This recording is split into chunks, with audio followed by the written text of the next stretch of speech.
Bien, bonsoir.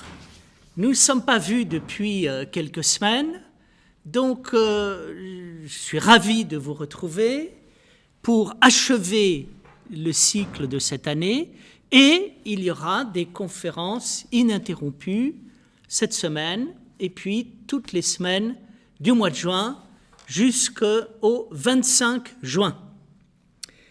Aujourd'hui, nous allons aborder un problème tout à fait étonnant de notre culture postmoderne, à savoir le phénomène tout à fait original et singulier qui est constitué par des religions et des mystiques sans Dieu. J'ai essayé, dans les dernières conférences, d'aborder la morale sans Dieu qu'est la laïcité et d'autre part la critique de la politique et la volonté de fonder une politique sans Dieu. Et j'ai montré à chaque fois que ce n'est pas possible. On ne peut pas fonder de morale ni de politique sans Dieu, tout simplement parce que à un certain moment de l'existence, on est confronté à des choix fondamentaux. Le choix absolu, être ou ne pas être, vivre ou ne pas vivre. Prenons la politique. Nous sommes dans un monde qui a voulu exclure Dieu de la scène politique. Et quelle est la leçon des totalitarismes? C'est que les politiques qui se sont déclarés ouvertement comme des politiques sans Dieu ou contre Dieu ont amené le monde à une tragédie sans précédent. On dit souvent « Que faisait Dieu à Auschwitz ?» Mais je signale une chose, c'est que Auschwitz, la Shoah, et par extension tous les massacres et toutes les horreurs qui existent dans le monde, nous ramènent à cette idée, le mal existe sous la forme de cet excès terrifiant de violence qui saisit les peuples et qui exprime comme une transcendance à l'envers. Le mal, quelque part, signifie en négatif un rapport à la transcendance. Et donc, où on se demande où était Dieu à Auschwitz, Dieu était, entre guillemets, dans la transcendance inversée. Et par rapport à cette transcendance inversée, dans ceux qui, avec un courage inouï, ont vécu et parfois, pour certains, ont réussi à sortir et à revenir de cet enfer. Autrement dit, on veut se débarrasser de Dieu et on s'aperçoit de quoi? Que jamais l'humanité n'est confrontée à une situation aussi terrible que lorsque Dieu n'existe plus. Aujourd'hui, je voudrais aborder la question des religions ou de la mystique sans Dieu.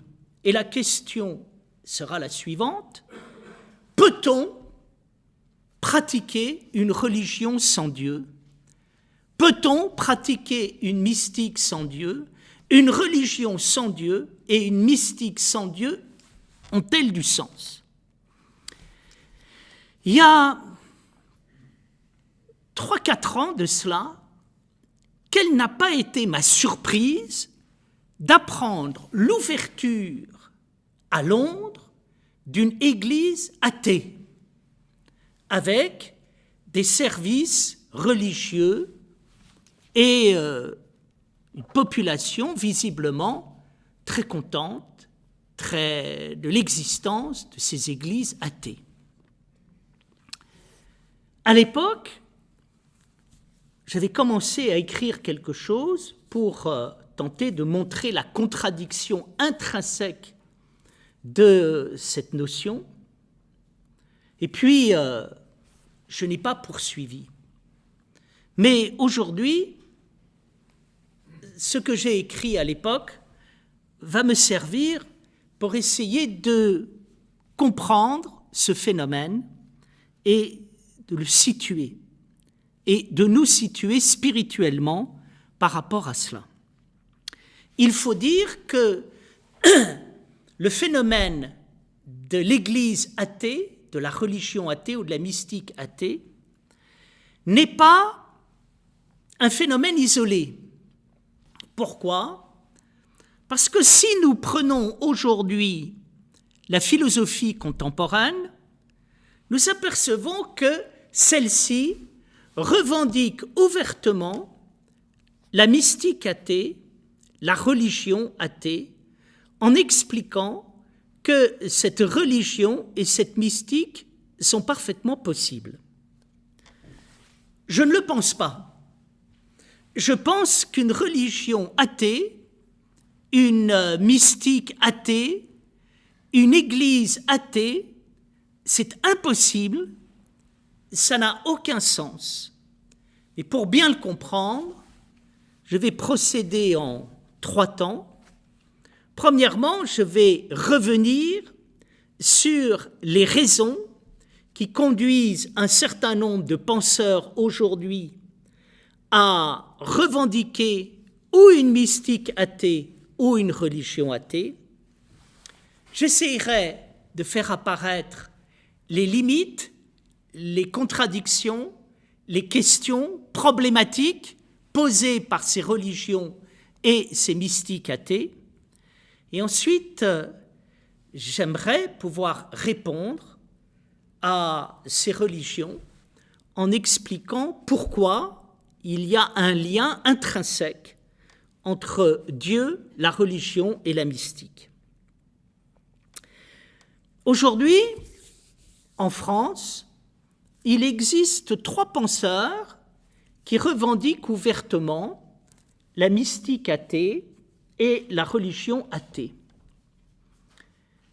Il faut dire que cette revendication est liée à l'inscription de ces penseurs dans une certaine tradition où l'on voit que la question de la religion athée ou de la mystique athée n'est pas contemporaine.